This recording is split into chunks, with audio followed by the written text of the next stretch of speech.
अध्याय 15 पुरुषोत्तम योग सर्वोच्च दिव्य स्वरूप योग। श्लोक 1। पुरुषोत्तम भगवान ने कहा, ऐसा कहा गया है कि शाश्वत अश्वत्थ वृक्ष की जड़ें ऊपर की ओर तथा इसकी शाखाएं नीचे की ओर होती हैं। इसके पत्ते वैदिक स्रोत हैं और जो इस वृक्ष के रहस्य को जान लेता है उसे वेदों का ज्ञाता कहते हैं। श्लोक 2। इस वृक्ष की शाखाएं ऊपर तथा नीचे की ओर फैलती हैं और इंद्रिय विषयों के साथ कोमल कोमलों के समान तीनों गुणों द्वारा पोषित होती हैं। वृक्ष की जड़ें नीचे की ओर भी लटकी होती हैं, जिसके कारण मानव जन्म में कर्मों का प्रवाह होता है। इसकी नीचे की ओर की जड़ों की शाखाएं संसार में मानव जाति के कर्मों का कारण हैं। श्लोक 3। इस संसार में इस वृक्ष के वास्तविक स्वरूप का बोध नहीं हो सकता और न ही इसके आदि अंत और निरंतर अस्तित्व को जाना जा सकता है। अतः इस गहन जड़ों वाले अश्वत्थ वृक्ष को विरक्ति रूपी सशक्त शस्त्र से काट देना चाहिए। श्लोक 4। तभी कोई इसके आधार को जान सकता है जो कि परम प्रभु है, जिनसे ब्रह्मांड की गतिविधियों का अनादिकाल से प्रवाह हुआ है और उनकी शरण ग्रहण करने पर फिर कोई इस संसार में लौटकर नहीं आता। श्लोक 5। वे जो अभिमान और मोह से मुक्त रहते हैं एवं जिन्होंने आसक्ति की बुराई पर विजय पाली है, जो निरंतर अपनी आत्मा और भगवान में लीन रहते हैं, जो इंद्रिय भोग की कामना से मुक्त रहते हैं और सुख दुख के द्वंद्वों से परे हैं, ऐसे मुक्त जीव मेरा नित्य धर्म ही प्राप्त करते हैं।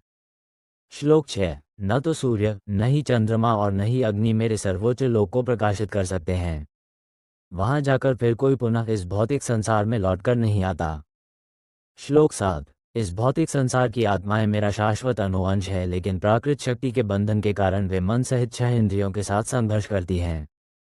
श्लोक 8। जिस प्रकार से वायु सुगंध को एक स्थान से दूसरे स्थान पर ले जाती है, उसी प्रकार से देहधारी आत्मा जब पुराने शरीर का त्याग करती है और नए शरीर में प्रवेश करती है, उस समय वह अपने साथ मन और इंद्रियों को भी ले जाती है।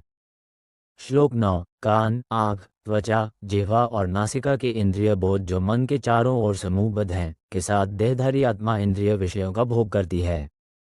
श्लोक 10। अज्ञानी आत्मा का अनुभव नहीं कर पाते, जबकि यह शरीर में रहती है और इंद्रिय विषयों का भोग करती है और नहीं उन्हें इसके शरीर से प्रस्थान करने का बोध होता है, लेकिन वे जिनके नेत्र ज्ञान से युक्त होते हैं वे इसे देख सकते हैं।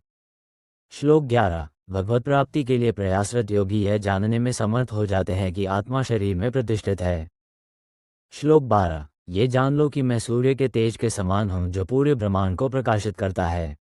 सूर्य का तेज और अग्नि की दीप्ति मुझसे ही उत्पन्न होती है। श्लोक 13। ये जान लो कि मैं सूर्य के तेज के समान हूँ जो पूरे ब्रह्मांड को प्रकाशित करता है। चंद्रमा के रूप में मैं सभी पेड़ पौधों और वनस्पतियों को जीवन रस प्रदान करता हूँ। श्लोक 14। मैं सभी जीवों के उदर में पाचन अग्नि के रूप में रहता हूँ। भीतरी श्वास और प्रश्वास के संयोजन से 4 प्रकार के भोजन को मिलाता और पचाता हूँ।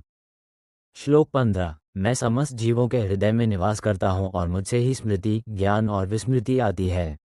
केवल मैं ही सभी वेदों द्वारा जानने योग्य हूँ। मैं वेदांत का रचयिता और वेदों का अर्थ जानने वाला हूँ। श्लोक 16। सृष्टि में 2 प्रकार के जीव हैं, क्षर और अक्षर। भौतिक जगत के सभी जीव नश्वर हैं और मुक्त जीव अविनाशी हैं।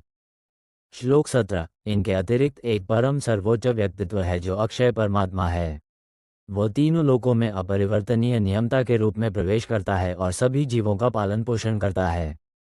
श्लोक 18। मैं नश्वर सांसारिक पदार्थों और यहाँ तक कि अविनाशी आत्मा से भी परे हूँ, इसलिए मैं वेदों और स्मृतियों दोनों में ही दिव्य परम पुरुष के रूप में विख्यात हूँ। श्लोक 19। वे जो संशय रहित होकर मुझे परम दिव्य भगवान के रूप में जानते हैं, वास्तव में वे पूर्ण ज्ञान से युक्त हैं। हे अर्जुन, वे पूर्ण रूप से मेरी भक्ति में तल्लीन रहते हैं। श्लोक 20। हे निष्पाप अर्जुन, मैंने तुम्हें वैदिक ग्रंथों का अति गुह्य सिद्धांत समझाया है। इसे समझकर मनुष्य प्रबुद्ध हो जाता है और अपने प्रयासों में परिपूर्ण हो जाता है।